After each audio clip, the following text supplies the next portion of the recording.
¿Qué variedad de formas presentan los seres que pueblan la tierra? Unos, de cuerpo alargado, se arrastran por el polvo y avanzan reptando dejando en el suelo el surco de su huella. Otros, de alas ligeras, caprichosas, hienden el aire y en vuelos sutiles atraviesan el espacio inmenso. Otros se apoyan en el suelo y caminando franquean verdes llanuras o penetran espesos bosques. Pero por muy variadas que sean sus formas, todos inclinan hacia adelante su cabeza, lo que embota sus pesados y torpes sentidos. Sólo el hombre yergue en alto su cabeza y derecho y esbelto mira la tierra a sus pies. Si acaso te fascinó la tierra para hacerte perder la razón, tu misma conformación te advierte a ti, cuya cabeza con la frente levantada se dirige al cielo, que eleves tu espíritu a las cumbres para que tu inteligencia no se hunda con el peso de la materia en abismos que la rebajen a nivel inferior al de tu cuerpo, al que la naturaleza le hace mirar al cielo. Si, como hemos demostrado anteriormente, el conocimiento de las cosas no depende de la naturaleza de ellas, sino de la del ser que las conoce, examinemos cuanto nos sea dable cómo es la naturaleza divina para poder conocer también cuál sea su ciencia. Que Dios es eterno lo prueba el consentimiento unánime de todos los pueblos. Consideremos qué es la eternidad, así descubriremos también la naturaleza de Dios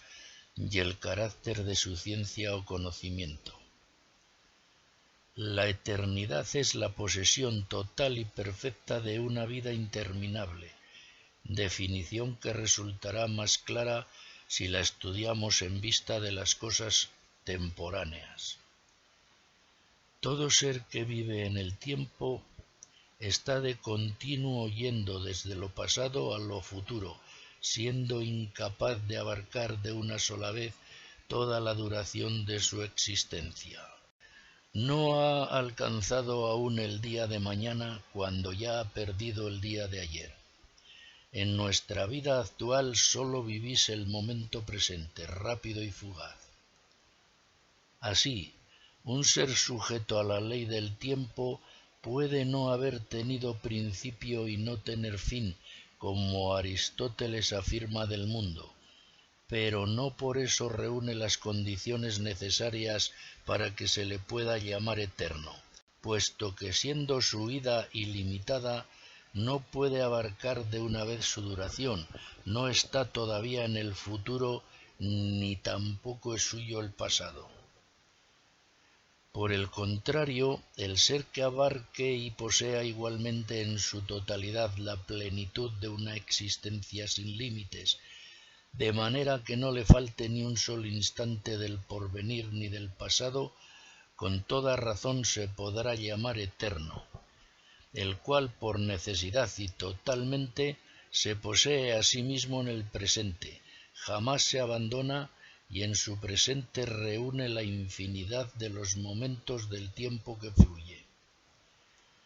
Esto nos muestra el error de aquellos que imaginaron que el mundo creado es coeterno con su creador, por haber entendido que Platón enseñara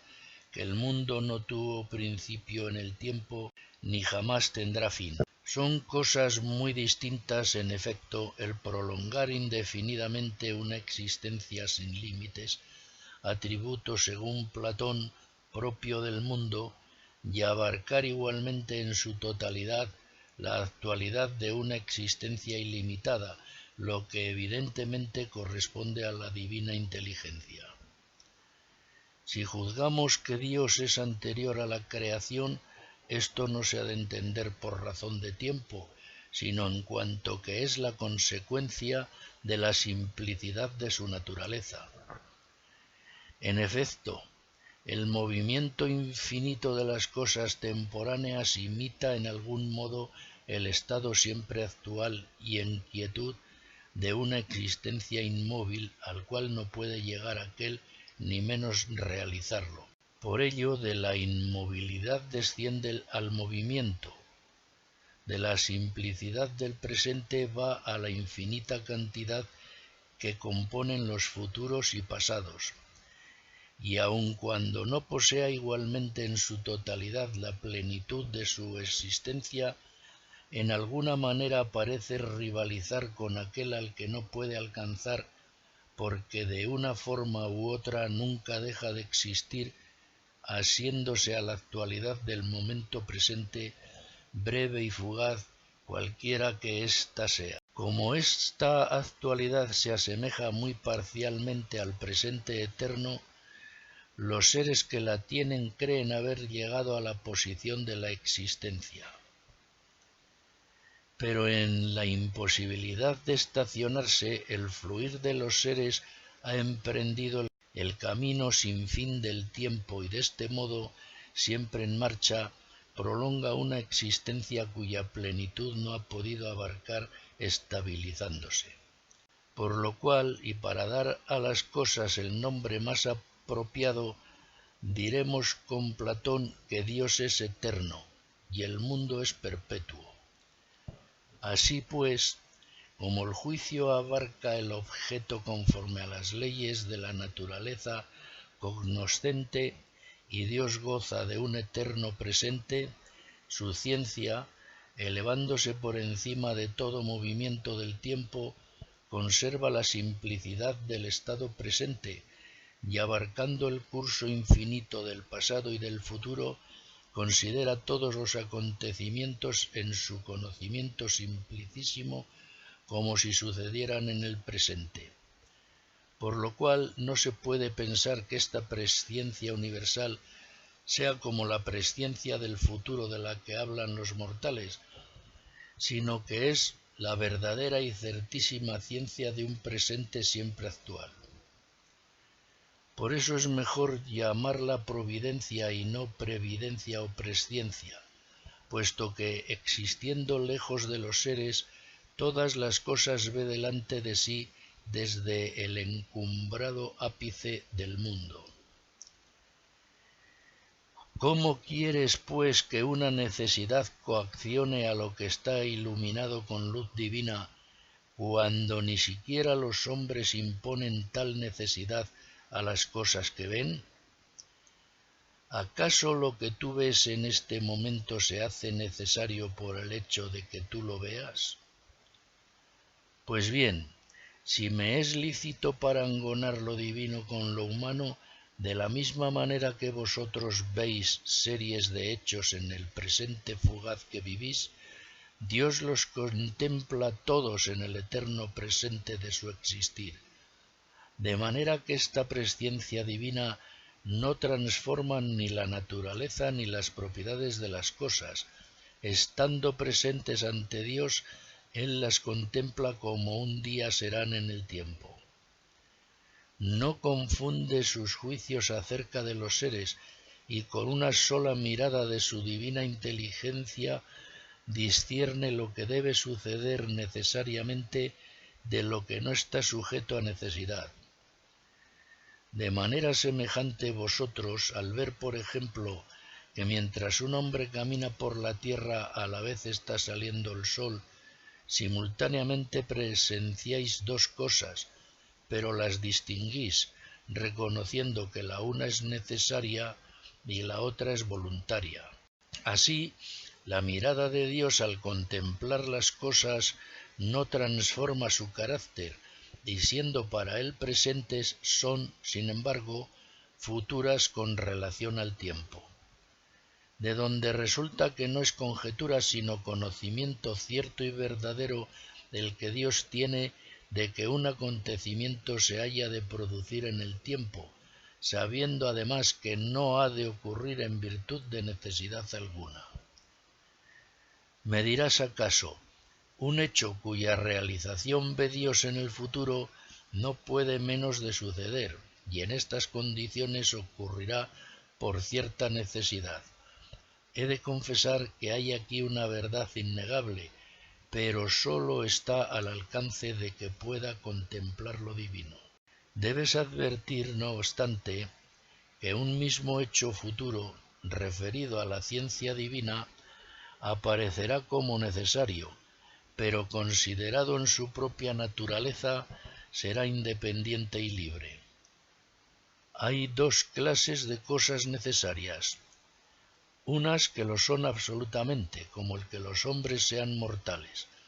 otras son condicionalmente necesarias, como el hecho de que uno ande cuando con certeza se sabe que está andando. Porque si se conoce un hecho, éste no puede menos de ser como se conoce,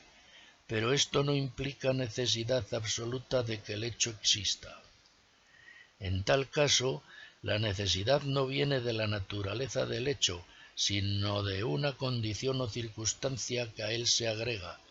porque ya se comprende que nada hay que obligue a un hombre a caminar cuando lo hace voluntariamente, aunque mientras está caminando necesariamente se verifica el hecho de que camine.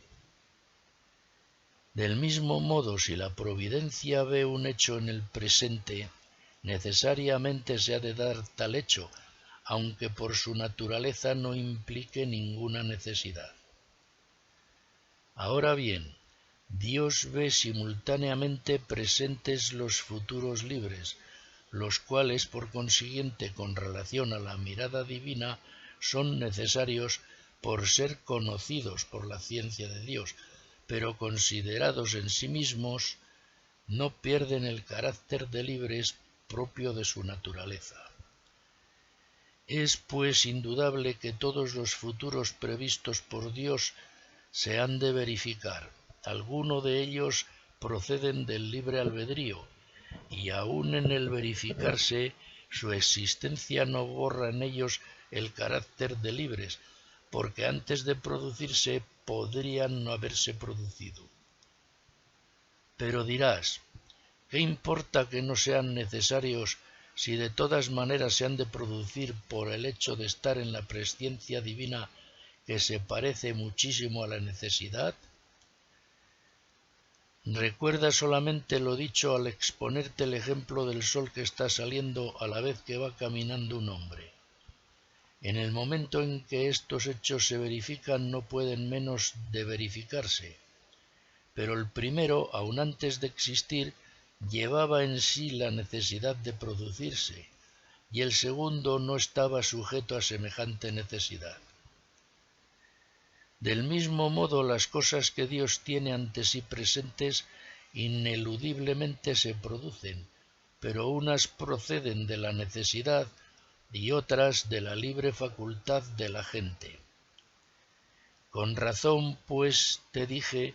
que los hechos libres referidos al conocimiento divino son necesarios, pero considerados en sí mismos están exentos de toda necesidad, al igual que un conocimiento sensible, considerado por la razón,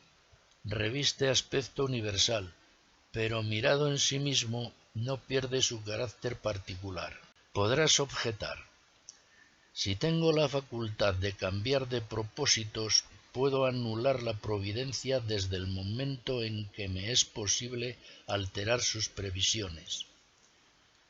A esto responderé que ciertamente puedes modificar tu resolución, pero como la providencia, en su certidumbre eternamente presente, sabe que tú tienes esta facultad,